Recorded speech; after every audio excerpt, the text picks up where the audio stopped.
The golf fans here in Canada are amazing, and every year they come out in full force, and they're behind every Canadian that's playing.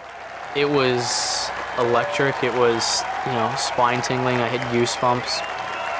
Now that's a memorable moment. Memorable indeed. Never mind that Adam Hadwin wasn't a member of the PGA Tour and was about to become the low Canadian in his national championship for a second straight year. This moment, 4 years ago, had more meaning for the entire Hadwin family. Our youngest son at that time was in the hospital for a couple of months. Oh, I'm going to get emotional about this. I apologize. Adam's younger brother Kyle has been battling Crohn's disease, a gastrointestinal disorder, since he was 9 years old. In 2010, his life was at risk. You can never pass away from having Crohn's. The problem is you can pass away from The complications. liver, the complications. His bowel was so brittle, it was literally breaking inside of him. While Adam was making his impact on the Canadian Tour, winning Rookie of the Year honors in 2010 after his first win at the Desert Dunes Classic, Kyle was recovering from numerous surgeries to repair holes in his colon, but would not let it stop him from following his brother's progress. I'd be texting him and calling him from a hospital bed saying how great he's doing, and the first thing he'd do when he got off the golf course was see how my day was. It just puts things in perspective. I've kind of cruised through my life with nothing ever wrong. At no point did he ever complain. I learned from him the way he handles his entire life.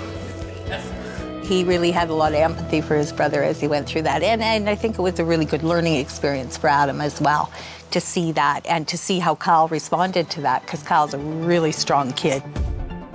Adam used that motivation, and fresh off his second Canadian Tour win in 2011, he arrived at the RBC Canadian Open just outside his hometown of Abbotsford, British Columbia, on a sponsor's exemption.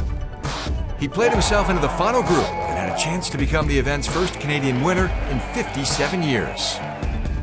Kyle was back in the hospital, battling complications from the disease, but wanted to watch his brother take a run at history. Doctors eventually gave him the green light to go to the course on Sunday. I wouldn't have missed it for the world. It was probably the best experience watching him golf that I've seen to date. It just got electric on here. I'll never forget. We went to the 18th hole, got under the ropes, and I got to watch that child walk up the 18th green, and the crowd was cheering, and it was just, oh my God. When I got to the green, I saw him and Mom had kind of snuck in under the ropes and were standing up against the grandstands to kind of watch everything unfold. For him to be able to come out and share that with me, sort of the whole family really, being in Vancouver and everything was amazing.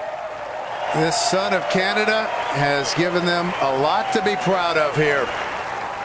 Just how many people were standing up and cheering for him. And he wasn't going to win at that point, but for a little bit he was Canada's hero. Those heroics resulted in a tie for fourth for Hadwin, who was the low Canadian that week.